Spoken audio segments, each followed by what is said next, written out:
Hello lamp fans, welcome back to the lamp shop here.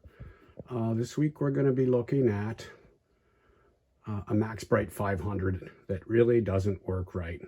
I've had a few people reach out and they're frustrated because every once in a while you'll get one of these and it just really doesn't want to burn right. I think about 2 years ago I bought 4 of them. And this one here was always a problem. So I basically just put it aside and didn't use it. And now I'm getting around to trying to figure out why it's doing this. And not really because of myself, but other people are having issues. And unfortunately, they're getting replacement burners and they're doing the same thing. So I really want to get down to what is really wrong with these things.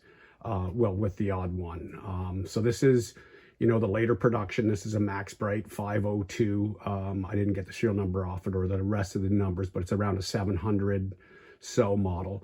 And so they did a 500 series originally. They recalled it due to the threads on the bottom weren't really well pronounced and they were popping out of fonts. So they recalled all those. They did a 501 and then the 502. So, I mean, a couple things I could do. I could just start swapping out parts and try to figure out why it's not burning right. So I have this on very low, but it seems to be, well, it's flickering for starters. Now, I can increase this. Unfortunately, the camera doesn't filter this out, and it's still flickering in there. It is becoming quite bright, and it is luminescing, but it's really, I'm going to turn it down so we can sort of see how the pattern is. So you see the pattern is it's right here on this side here. It's really pushing out there. Let me turn it up a little bit more.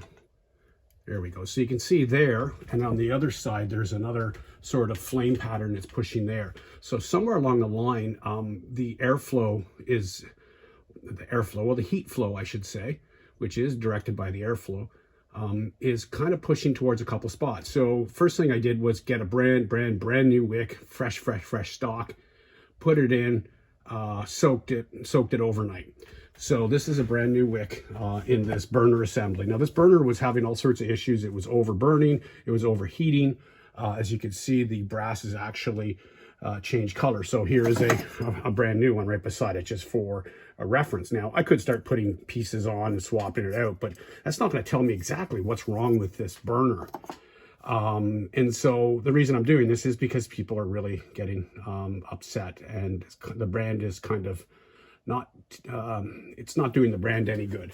So I've ordered up a few things here to start trying to figure out what's going on, and I'm waiting for the delivery to come. Since we're locked down, I can't run out and get like replacement batteries for my vernier calipers right there. The battery conked out the other day. It was my last battery, so they're on order. And I want to start playing with some of the airflow.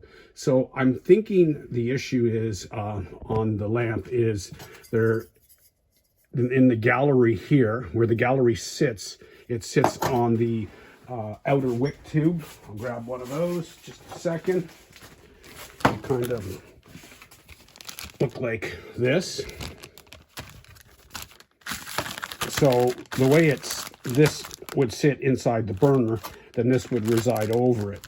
So what I'm thinking is that there is excessive clearance, too much clearance, too little clearance. So I need to measure the clearance between the two on some known burners and this burner here.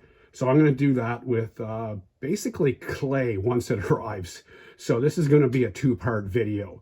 I might shoot a video of my technique and what I'm doing and try to edit it all together so it makes sense. But what I'm going to do is I'm going to put clay in there and I'm going to insert everything. Then I'm going to measure the clearances or the distance. Then if everything looks fine, then I'm going to try experimenting with airflows and such. But this is definitely a problem. This is brand new. It was a brand new one out of the box. It never worked right from day one. And I mean, you could sort of use it like that, but it's only really heating the bottom part of the wick, of the mantle, I should say. Unfortunately, on the video it looks perfect, but no, this lamp is when I have it set correct, which is about that level there.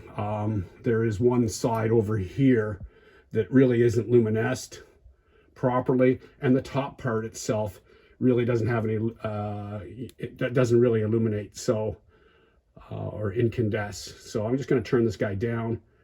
It's definitely better than it was the other day when I tried it with the other wick. The other wick, I guess I put it in and tried it a few times, and the wick just didn't burn right. So anyway, so it's a fresh brand new wick, and it seems to be, working much better, but it's definitely not a great lamp like this. So anyway, stay tuned for part 2.